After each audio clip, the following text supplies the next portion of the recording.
If you're tuned in now, you're most welcome. You can actually check us live on our Facebook page as well, Joy 99.7 FM. Tonight, we spend time with a renowned human rights and public interest lawyer, social protection and child rights activist, and now a politician who succeeded in executing his own rescue mission. Yeah, in the Madina Constituency. From the streets of Accra, Newtown to the chambers of Ghana's Parliament, I present to you NDC Member of Parliament-elect for the Madina Constituency, lawyer Francis-Xavier Sosu. Good evening, brother. Good evening. I love the smile on your face, man. Listening to you was just amazing. Oh, yeah? I was asking, is he really talking about me or someone else? It's you, bro. It's you. And you're looking good. You're glowing. Well, yeah, it's just by the grace of God. It must be nice, isn't it? Well, it feels good to succeed. So, yeah, it feels so good and it feels so nice. I've been listening to you from time to time, and I used to ask myself that, who are the guys who make it to this show? And I've been wondering whether I could ever make it to this show. Oh, you're here, bro. But you're here. Yeah. It's like, well, dreams are meant to be fulfilled. Awesome. So Congratulations. Congratulations, man. Thank you very much. It's been how many days? Well, a little over a weekend. Yeah, it's about a weekend. How many days now? And what has been occupying your time this period? Well, responding to congratulatory messages and whatnot. Lots of messages and phone calls, but at the same time, having to deal with a few issues here and there. Okay. Our leader and presidential candidate, His Excellency John Dramani Mahama, had actually rejected the result. So it engaged us in a lot of operational meetings and getting to assist with some of the issues up and down. A few issues of arrest here and there. I have to be chasing after some of these arrests and trying to help people who are in problem with the law.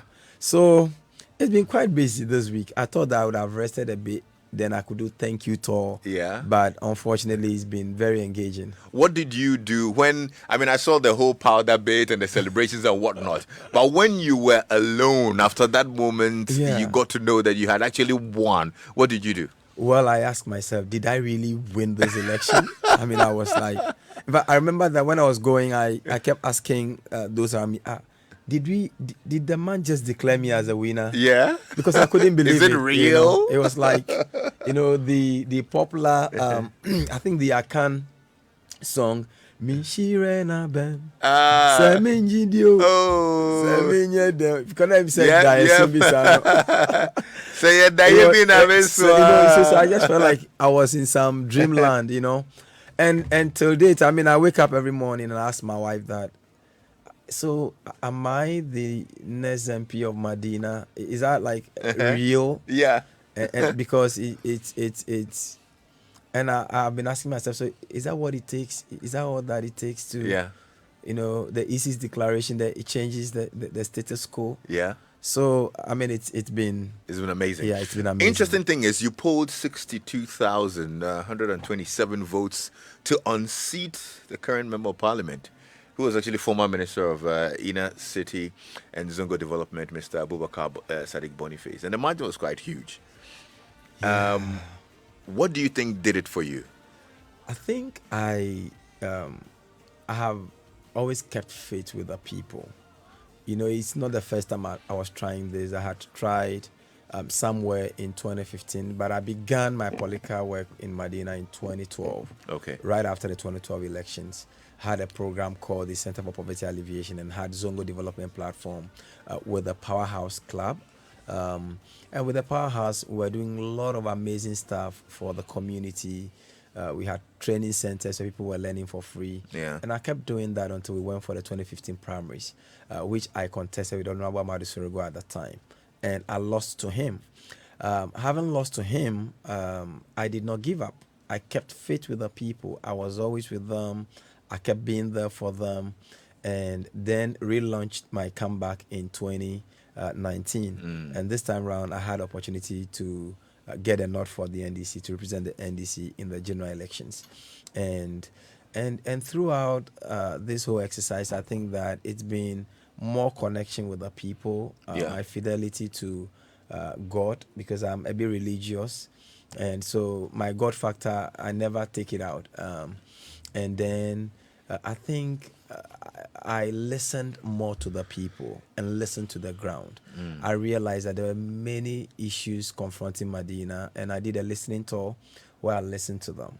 And my message was basically fashioned around the needs of the community. So many people identify with those messages, Okay. particularly youth empowerment and job creation was a major one that I it was like a flagship message I had Okay. throughout. Okay. And so a lot of people connected with that. And I'm sure that gave me the resounding victory. You've talked about what made people choose you. What do you think made people reject your opponent? It may be because people feel he hadn't lived up to expectation. You know, when he was a Zongo minister, for example, in Madina has one of the biggest Zongo. Madina West is a whole electoral area. I think that he didn't quite do much there at the time. That's one. And secondly, too, I think that since he won, I think he was a bit detached from the grounds because Okay. anywhere you go, people kept saying that we have not seen him before. We Yeah. have not seen him before. And so I think learning from all these things, I'm hoping that I will not repeat his mistakes so that I can really be the light I want to be for Madina, the new hope I want to be for Madina, the new direction and the new mission I'm bringing to Madina. I can actualize that. Good stuff. Whilst we are at it, I'm actually going to tell you what I expect of you because that's also my constituency. I'm Oh, driving I through never Zungo knew Junction. that. Oh, okay. This is what I need. I need you to make sure that the Zungo Junction traffic lights, that traffic we did, we for clear 'em. I mean, we're always stuck over there. You know that place I'm talking about, right? I Yeah. mean, it's a well, Yeah. it also shows that the community is growing. Yeah. I think the numbers are growing. For example, the voter population moved from almost 110 to almost 150,000, more than 150,000 voters. wow. So it means that many more people are, trying to settle in Madina Okay. and its environs. Yeah. So we're talking about a major infrastructure development that would either expand Yeah. the road network or maybe do something about traffic light. I don't know about how exactly we're going to do this, but Well, I'm sure that once I commence. Yeah, I've said my own. Yes. I know. Yes, Anyway. you said your own. So now, member of parliament elect for Madina Constituency. It's huge. Is it a dream come true? Was it ever a dream anyway? Thank you. It was a dream. It was a dream come true. And I've always been a dreamer. And I've always believed that you have to keep dreaming, except that you need to take practical steps to actualize those dreams. I recall when I became, in fact, even before I became a lawyer, growing up at every stage, I've given myself an opportunity to serve and to lead in some capacity, right from basics, from even nursery school to basic school to junior high school. In the University of Ghana, I played all kinds of leadership roles. When I came back to do law, I played leadership roles. When I finished law school, even in advocacy and all that I do, I've been playing all kinds of leadership roles through, all the things I've been doing. And I recall that I had actually written out my dreams as to what I want to do at every stage in my life. Oh, you actually did? Yes, I did. And Wow. as far back as junior high school, when I finished, I recall that I ever said I would one day become an assembly member. That never came to pass. Then I said, one day I become a member of parliament. I said district chief executive. Then that never came to pass. And I said, then one day I become a member of parliament. Wow. And so on and so forth. So I'm interested in knowing that and so on and so forth.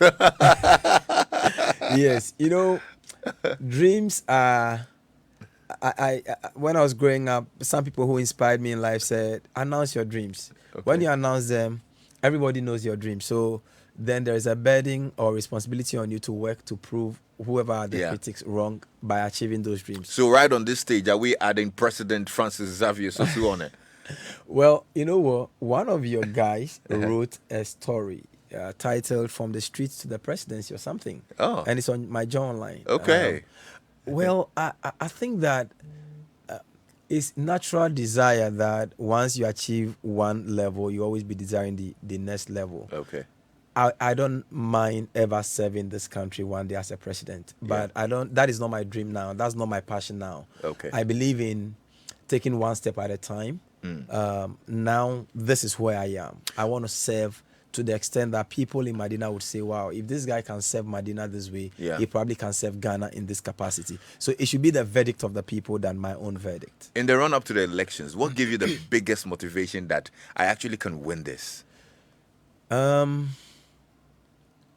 The biggest motivation had come from the people, the love they show me. When, like Paul said, to the Jew, I was a Jew. To the Muslim, I was a Muslim. To the Christian, I was a Christian. To the street kids, I was a street kid. To the Kayayi, I was a Kayayu, a Kayanu. And I became all things to all men so that I can identify and I can connect. There are many people who said, "Oh, you are doing it because of politics." But I said, no, that is me. For example, once upon a time, my car ran into a problem and I picked a trotro and I was in a Trotsky. And I deliberately did a post and shared. And we're like, these are politicians because of votes, so you are in trotro. Yeah. I said, no, that is who I am. I go to the market and people are selling and you try to assist them do something. People are like, "Oh, well, because they want votes, look at what they're doing." But I'm like, no, that is who I am. And I'm the kind of person who believes in the biblical principles that says that humble yourself and the Lord shall lift you up. And that when they say that God gives grace to the humble. You see, and in fact, before the grace, God opposes the proud and gives grace to the humble. So anytime you raise yourself, God himself is the one who opposes you. But when you humble yourself, you get grace. And I think that has been one of the biggest thing that I have. And many people have commended me and said, "Oh, we love your humility. Now that you're an MP, don't now lord it over us. Yeah. Don't go out there and be pompous and say, 'I can't pick my call. I'm too busy. I can't speak to you.' Oh, I'm so for me, it's a human relation thing." Yeah. And I know many people also identified with my values of sacrifice, my values of service, and selfless service. For the last 10 years as a human rights lawyer, I've spent a lot of time representing people who otherwise would not have anyone representing them. I recall that many times, I think almost every single prison in Ghana I've been there. And I've been there doing pro bono work with the Justice for All program, either in the North, Volta region, Ashanti region, Eastern region, in almost all regions in Ghana. And then many people who have run into one problem or the other with the law, I've always tried to. So people also connect with that. And indeed, there have been people in Madina who have had issues that I've stood for. Yeah. So all these things connect. What was the major setback in your campaign? The major setback, I would say, was the the major setback. I would say perhaps it may be lack of adequate resources, maybe finance. It was expensive, eh? Well, it's always expensive, because you're running around, and every day you must run around, and so my people are always skeptical whether we can get to the next level because they're like, we have a good candidate, but he doesn't have money. He's a human rights lawyer, or you're here for a lawyer, and he doesn't have money. That kind of perception. However, I think that there were many people who believed in the dream. You won't believe it, but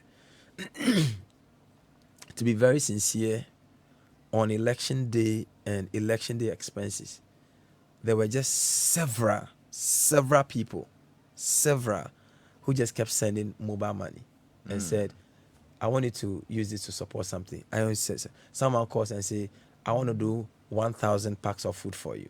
Somebody calls and say, "I have 3 cars. You can use it to assist your monitoring."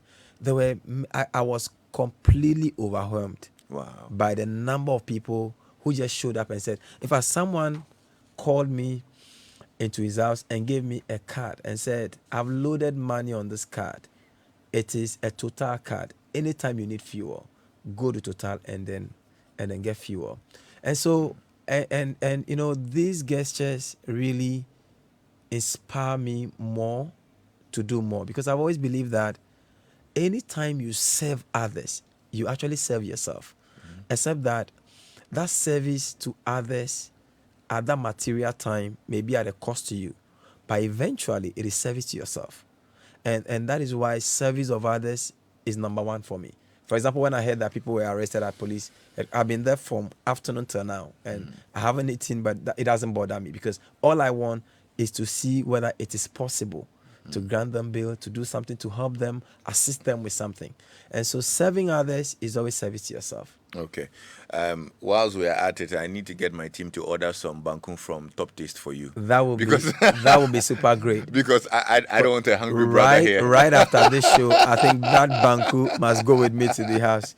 I would love it. We'll talk more about elections, but you've often mentioned that you're from a poor and a deprived home family. At some point, you even became a street child, and you even referred to the article on my online about from the streets to the presidency. Tell us, where do you hail from? Let's talk about growing up. I want to understand what was going on. All right, that is cool. I was born at Vic's maternity home in Accra, Newtown here, and somewhere just around the revolution time, in 1979 thereabout, and I was born to a mother who was a victim of ritual slavery. And if you say someone is a victim of ritual slavery, it means that someone who is used, a virgin girl, who is used to atone for the sins of his forefathers in a popular practice in the Volta region known as Trokoshi. Right. Yeah. And my dad was also a victim of idolatry. And both of them never had a chance to go to school. My dad had a chance to learn tailoring, and so he was a tailor. And we hail actually from Deno in what we call Sosu Kopa. It's known as a Sosu village at Deno, towards Hejra now. And around 1982, my dad used to venture business, and he used to go to Nigeria. But in 1992, he lost everything in Nigeria, and he was repatriated back to Ghana. Yeah. And when he came, unfortunately, he could not overcome the psychological impact of his loss. And so, apart from not having or having this difficult background, he became a desperate drunk, and that was how he ended. Wow. Yes. And I recall several times that people would look down on us and say all kinds of things to us, and it was a bit embarrassing and very difficult at that time. And then my mom, who had also escaped from the Trokoshi shrine and living with my dad, also did not have any trade. And so she resorted to petty trading. And now these are two people with very difficult background, and they are parents. So in giving birth to us, our firstborn, Vinolia, she had measles. And unfortunately, my parents were interpreting that to be like some form of, I think, witchcraft or something. They said somebody was either bewitching her or something. And so they couldn't manage the situation, and she became blind. Then our second-born began well. We were all living at Newtown here. After the junior high school, she also dropped out of school. And I was the third. And I recall that in growing up in Newtown, life was very terrible. It was very difficult. I mean, even what to eat a day was very difficult. And my mother had to, we all had to support my mother so we can survive, on a daily basis. And that meant that early morning, you would have to wake up. Sometimes we were at Jamestown buying fresh fish so we can fry and sell. There were times that we used to sell roasted plantain. Other times you do the corn. When corn is in season, sometimes I would go and sell. We bought the fresh one and I go and sell. And those days, I would go around I think the Freeman Hostel. Those days, was around at Newtown. Yeah. And we go around and we'll be doing, oh, Demla, oh, Demla, oh, Demla, keke body, keke, oh, Demla. And we're doing all these things around Freeman Hostel. I recall there was even a time that um, after I had started Legon, one of the Freeman Hostel guys saw me. I was like, ah, and yeah, bro, running. I'm saying, oh, bra. To the Nyami so be a bra, bokra unhu. If something is changing someone's life, you can't see. Yeah. Am I carrying corn here too? But I had come to visit, and he could make me out that this was a young guy who has been selling. And so because of the trading, it took time for me to start school, because many people, I became like the guy who was just running errands in the house for everyone. So I began nursery when I was 8 years old. When you were 8 years old? Yes. That was the first time I was going to start ABCD and 1, 2, 3, 4.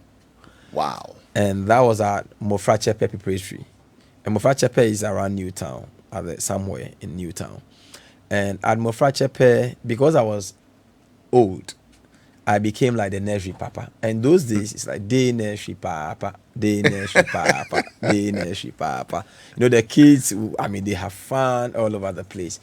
I almost actually, dropped out because I felt a bit embarrassed. But then again, I think I had the courage to move on, because sometimes the speed in life of a person is determined by what is chasing that person. If you are being chased by maybe a tortoise or maybe a cockroach, you can afford to walk. But if you are being chased by a lion, clearly you can imagine your speed. Yeah. And anytime I talk about this, it reminds me of one time when we were in Legon. I don't know the V-mates if they will recall this. We used to sleep at M Plaza. That is when you go into Commode Hall. That's the last, the highest part of Commode Hall. After M Plaza, then we have the Commode Hall Library. And one night there was this guy who had rasta and had dreadlocks, and I think had slept. I think was having a nightmare, I might think, and got up and started screaming, "Lion, lion, lion, lion! Come and see speed." We were rolling in our boxer shorts. Come out hall, if those guys remember. But can you imagine if that guy had said, "Oh, maybe ant"? Nobody will mind him. Yeah. So I realized that the speed in life is determined by what is chasing you. And as at that time, low self-image, poverty, things were very difficult. So I needed to stay in school and continue. And after the basics, after the nursery school, I went to A&T 8 and 6 primary down here at Newtown, down Kokomemle here. And over there too, I recall that it was a morning and afternoon shift. When we were in the morning shift, right after school, I'll be back in the to the market selling. Yeah. In the afternoon shift, we go to sell in the morning. Sometimes I'll go and sell asana and then buffalo or asana and what we call it was meat pie those days as well. And sometimes in the evening I'll go and sell kerosene. Aswakane crazy low. Your many got many your Newtown and my like and then I can okay crazy. Yeah. And then gradually, when I finished this level and got to the junior high school, and I was at again at St. John's JHS here, Akokomemle, just behind Joy FM. Those days, my parents had moved from Newtown here to Taifa Burkina. And at Taifa Burkina, I had a choice to go live there, but it meant that I would have to stop schooling.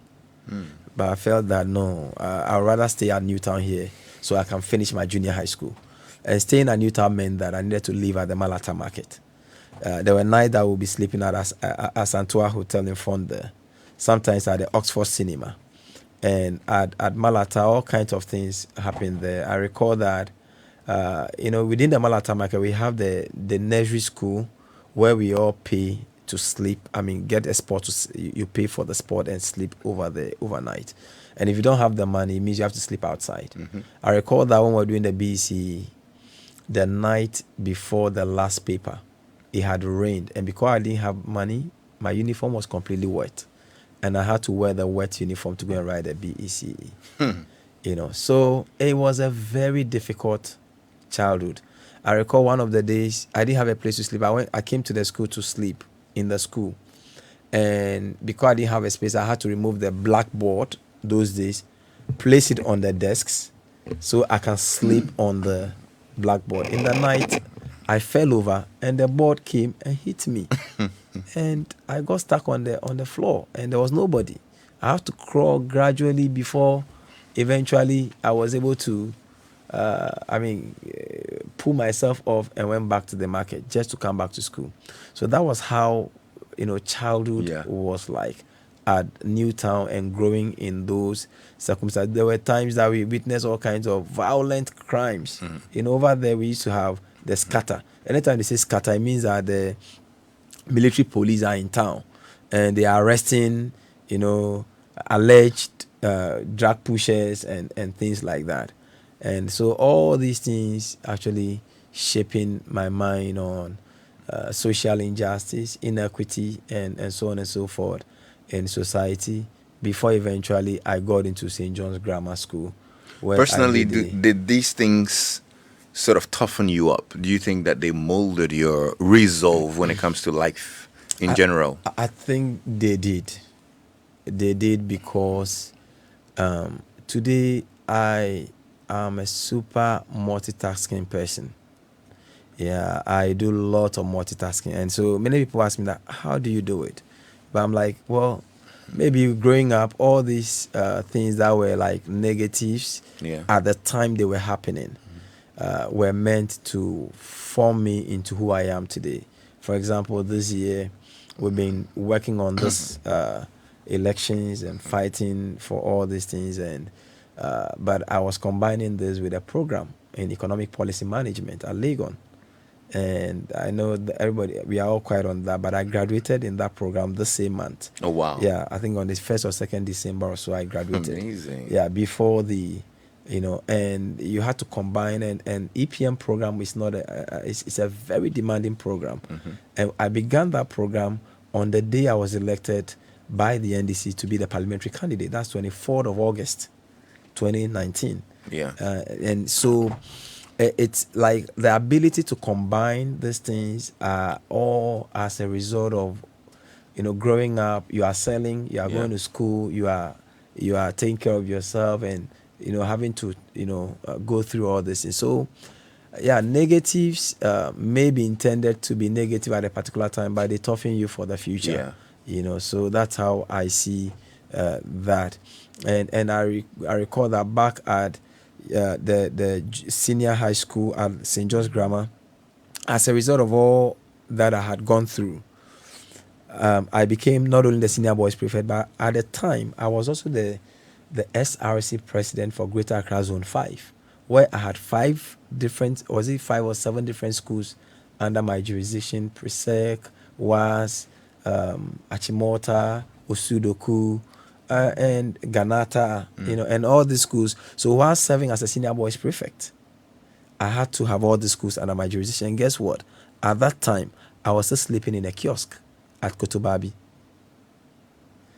And many mornings I would have to leave Kotobabi, walk from Kotobabi down through Alajo Junction, so I can sometimes beg for money in order to just pick a car from Alajo Junction to St. John's Grammar School, which was then at if you like Mass 7.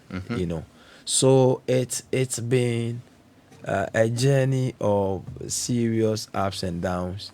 It took the intervention of the Village of Hope Orphanage, which is a project of Churches of Christ, to change my story. How did they do that? Well, I recall that when I was in the senior high school, now you are working very hard. Everybody knows Sosu. Sosu is a good guy. Sosu is working very hard in the school and all that. And yet Sosu can't pay his fees. and every day they will, I recall, you would have hot lashes and you are thrown out of the school.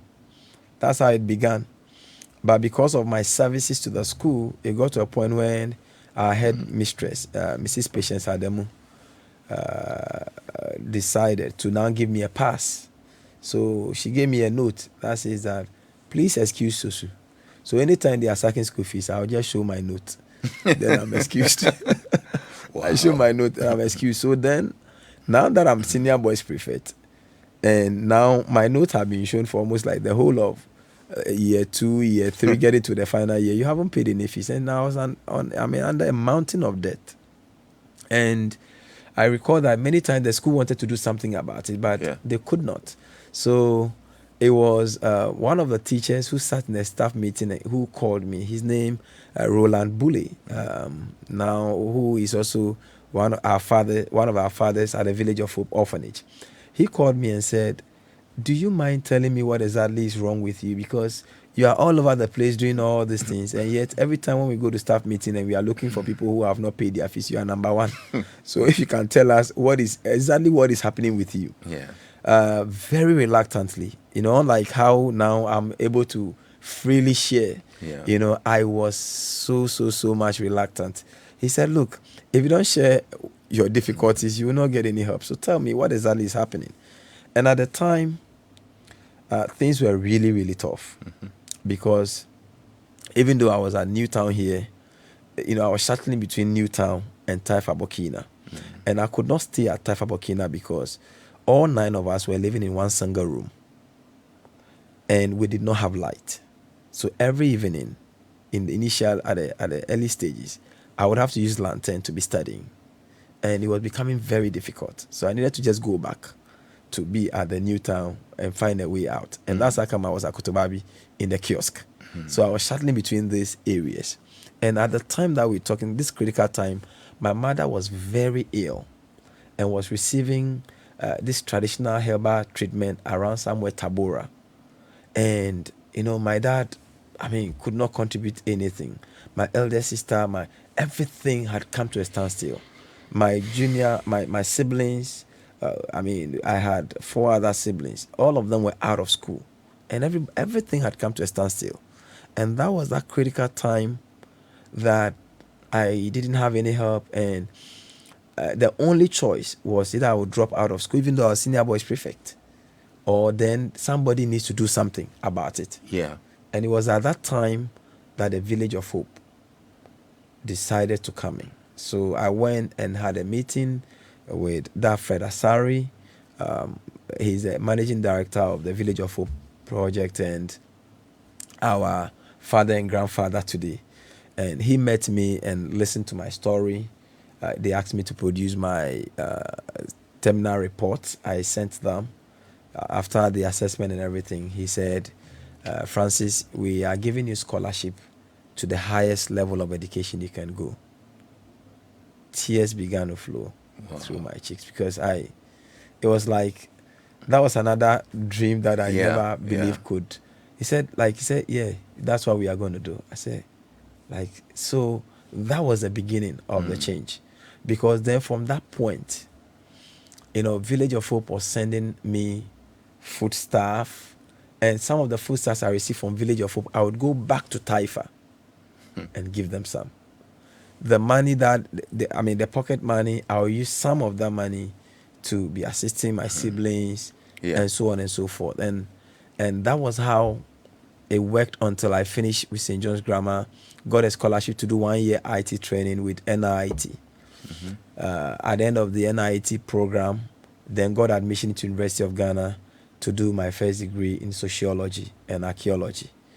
And whilst doing that program, I took student loan so that I can put my brothers and my sisters, some of them, back to school. And, even around that time, I went to Domi to begin a program. And I know those in Domi who know me very well remember that I actually established a school there called Franklas Educational Institute. And every evening I'll go there to teach, teach evening classes, tell people so they can collect small money just to keep me at Legon. and keep me, in school. Yeah. And so I mean, you have an it's interesting been, story. yeah, My it's been, goodness, a it's very been, touching one at it's that. been in and out like that Ah, through until yeah. I finished the first degree, then went back to Village of Hope to do my national service, helping other Yeah. orphans at the orphanage. Where that was where I met Don Barnett, who offered to then pay my way through law school. And even then, I was going to be at Pepperdine Law School in California, but then the fees at the time was so huge. So we all opted that, okay, go write the entrance exam for the LLB in Ghana. In And Ghana. I did Okay. that. And that's how come Lots of people are joining in the conversation. Lots of messages are coming in. I'll read some of them.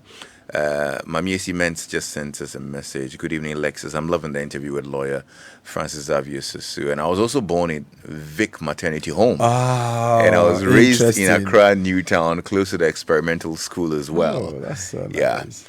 Wisdom in the Kapin Mampon says the first time I heard of him was when he picked a case of a pedestrian who had been hit by a road signboard and won the case. So I started following him. I think since then he's done great for himself. I support any attempt of him to ascend the high office in future. Was he in Commonwealth Hall proper, or he also just Man, passed through? I beg, I'm a VMate too. I'm a proper VMate. That's right. Keep humble, and that's all I can say. That I can say is your trademark, bro. And Lexis, please tell Honorable that 1 hour interview will not be enough, so it will extend to 9 p.m. Congratulations to him, by the way. Anyway, so back to the conversation. Congratulations once again. The graduation was for the EPM program that you did, right? Oh yeah, that's the latest one. And that's the latest one. Yeah. How many degrees do you have? Oh, Lexis. I need you to share that. Okay, well, How many masters? Well, how many degrees do you have? Well, I don't know. Let me. Okay, I know I have the BA in sociology. Yeah, 1, Then I have the LLB. 2, LLM. Well, the BL is not. It's a professional course. So the BL is what you do to be called to the bar. Right. Then I have an LLM in oil and gas law. That's right. Then I have an MA in economic policy management. Okay. Yeah. Well, I think at a point in time, I also did an MPhil in sociology. But you know what happened, Lexi, with that one? I mean, with that one, I did a coursework. But I know I had taken too much. Yeah. So I couldn't meet my deadline for my research. So if you see my transcript, you will see an MPhil sociology, but you only see coursework. So that's how that one ended. But it's important that I'm sure my lecturers at University of Education will be listening to this, because I've been doing an MPhil in human rights, peace and conflict studies, and that I have finished. But I'm about tendering my I think my final thesis. So that's how. Who's in their hombre? Debut. What is a PhD? I've actually been at. Okay, let me leave that one. Okay, you're about to do your PhD. No, that's for another time. My God. Let's talk about law practice. You've done a lot of human rights and public interest cases as well, from representing Francis-Xavier to the Mawako Pepe victim to Erica Santi and the likes. What made you decide on this path? Was it born out of passion or commercial viability? I think it's born out of passion. It's not commercially viable. It's not? It's not commercially viable. I mean, for most of these cases, they are not commercially viable at all, because the cases that have actually helped my practice commercially are not the human rights cases. In fact, they have been cases that nobody talks about. They are corporate cases where we have a few corporate clients with the FX Law and Associates, where I serve as a managing partner. Yeah. And those cases are what sustains our practice. As for the human rights, it's just a passion. Okay. So for most of them, we do them because I have a personal passion to fight for justice. Okay. And so my personal motto is justice for and injustice to none. Wow. I believe that everyone deserves a chance. And as far as justice is concerned, I will always take the middle line. I mean, I don't really care whoever. Yeah. You recall those days when this case, I think about the first major controversial case I did had to do with Charles Entry. And I call it controversial because at the time, I was a parliamentary aspirant on a party's ticket. but the guy was alleged to have attempted the killing of His Excellency John Dramani Mahama, the sitting president at the time. And I recall when the guy was, I mean, everybody knows that story. And the guy was saying he want to kill John Mahama so he can become president, because when His Excellency Atta Mills died, he was supposed to be made the president, and they didn't make him president, so he had come to James Church to come and kill him so he can be sworn in as president. Clearly, something is wrong with this guy. Yeah. And when he went to the circuit court, he was sentenced to 10 years imprisonment. So he was locked for 10 years. Many felt things were not right, and I was one of those that felt that the judges didn't really do good at that time, and took up that case. I had many people who called me and said, "Why are you doing this? Your own president is going to be killed, and you are defending the one who want to kill the president." And it became a huge propaganda even on it. But I told them that, look, this is what professional integrity is all about. You should be able to live up to what you believe in. I believe this is injustice. Okay. Pure and simple. And I took it up. And thank God we were able to quash the 10 years jail term, got him into rehabilitation, and was released after a while. Wow. You know, so it's all about integrity. And how much did anyone pay me for that? It's zero. Yeah. For all some of these cases, nobody pays. So commercially, they are not viable. Your legal road has the road you have traversed hasn't been all smooth. You've had a few setbacks, if I can put it that way. Well, I recall how you were. It's not an easy road. Yeah. We are traveling to heaven for many other tons on the road. Yeah. You know, it's not going to be an easy Should road. we get you a record deal already? Well, that'll be fine. So I actually recall how you were suspended by the General Legal Counsel for a couple of years for a few infractions, including overcharging Francis-Xavier and whatnot. Did that affect you in any way? It affected me commercially and financially. Because for 3 years you were not able to practice as a lawyer. Well, it didn't take 3 years. It didn't take 3 because years. Eventually the Human Rights High Court quashed that decision. But I mean, obviously, you know, when you are a lawyer, all you have is your integrity. All those clients coming to you are coming to you only because of your integrity. So anytime that integrity is challenged on that level, you know, because that wasn't just a suspension, but it was a suspension at the time that it was like a prime of my human rights practice. I was almost virtually chasing after all the major human rights matters, and it was published all over the place. And I recall that when I said I was going to appeal, it had more than 4 million views on YouTube. So it tells you the number of people who were following you at the time. So it affected a lot of the cases I was doing. I had to refer some cases to some friends so they can follow them. And once you can work, it means you can earn income. So for more than a year and a half or so, I wasn't earning income. And even after the court had quashed the decision, it took another 1 year before my license was released to me. Wow. So clearly, it really affected me. But, you know, Lexis, we all have to understand that you cannot be a star without a scar. You cannot aim at becoming a champion without battles. And in every battle, you are likely to have some bruises here and there. So I find some of these challenges as the bruises that you need to sustain when you are on the battlefield. So I look back today and I thank God for all those challenges because they toughened me, you know, ahead. I recall that when the General Legal Counsel actually suspended me, you know, everybody with, I mean, any little disagreement with you would write to the General Legal Counsel. So let's just guess what?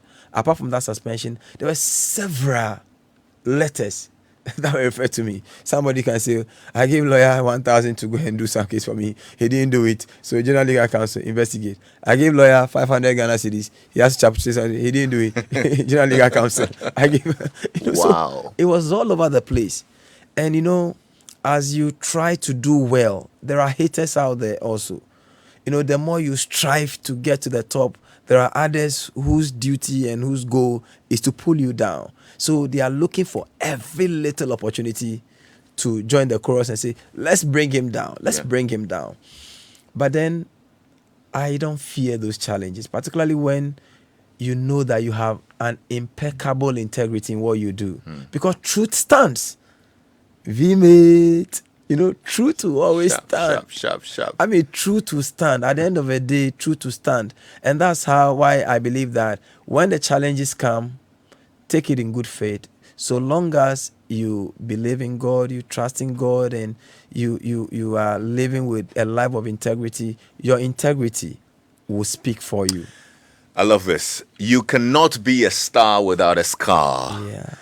If you're listening to Joy FM right now, I need you to tweet that statement. I think the world needs to hear it. Let's sound it out loud. I love it.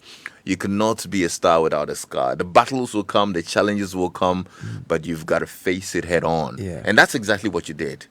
You have an amazing story, Francis. Absolutely. You have an amazing story. And I love to share, because, it's all said that the success in life of people is not determined by the height they reach, by the depth from which they are coming.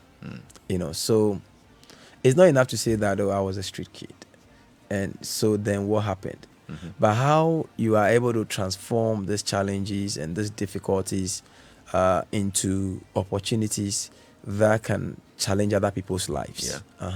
Good stuff. And so I feel great sharing this with everyone out there. We could go on and on and on and on. I think we have about 5 minutes left. But before we actually even end up, tell me how you feel about your president, your flag bearer, not getting the nod to be president, well, according to what the electoral commissioner says.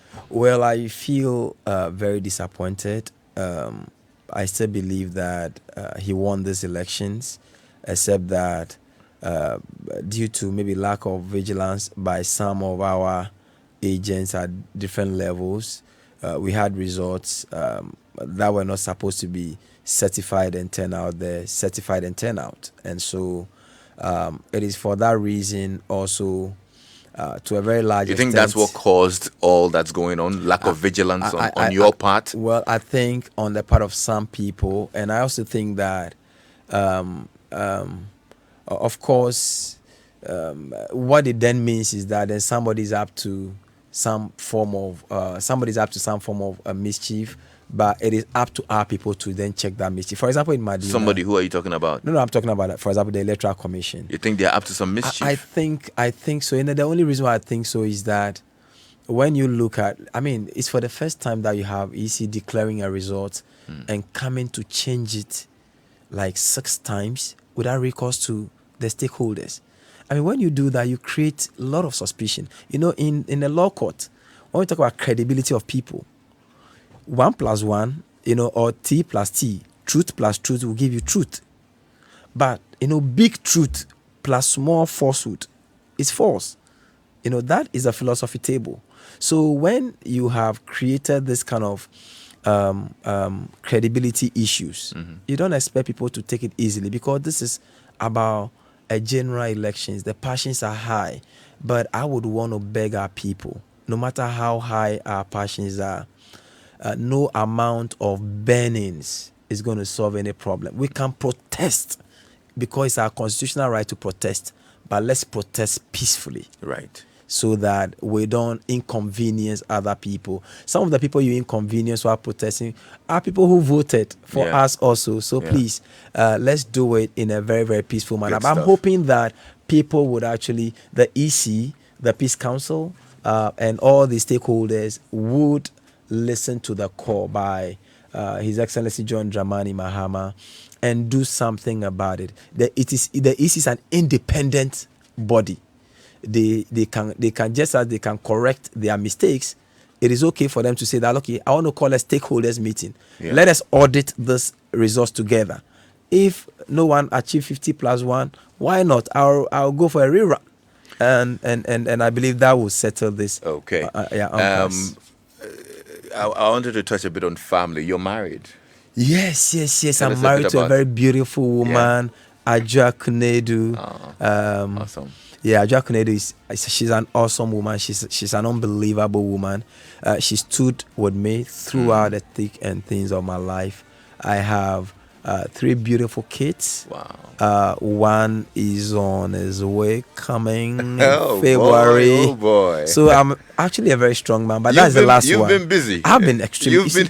I told you about multitasking, you know. Yeah, I've been I can tell. multitasking all over the place. You're So, getting degrees and babies you know, and at the same whatnot time, you can at the same imagine, you time. know. Man, So, you're a great man. I like that. well, A few messages came through. Let me read these ones that came in earlier. Eric says, I'm watching live from London. Beautiful studio and great interview as well. Kenneth Brown says, I'm so touched by your story, but I can say for sure that you're on the path to become the president of Ghana. You're meant for it. And it's from Kenneth Brown in Wager. Kenneth, thank you so much. It's been great spending time with you, bro. I mean, like I said, I wish we could go on and on and on and on. It's beautiful being here. It's been beautiful. really good spending time with you. I think you're a great guy, and this show is a great show. Yeah. You have no idea the lives that you're challenging out there and the people you are inspiring out there. But it's my hope that the sharing of this story would impart and actually inspire somebody. Where out did there you to get greatness. the name Titikaka from? Titikaka.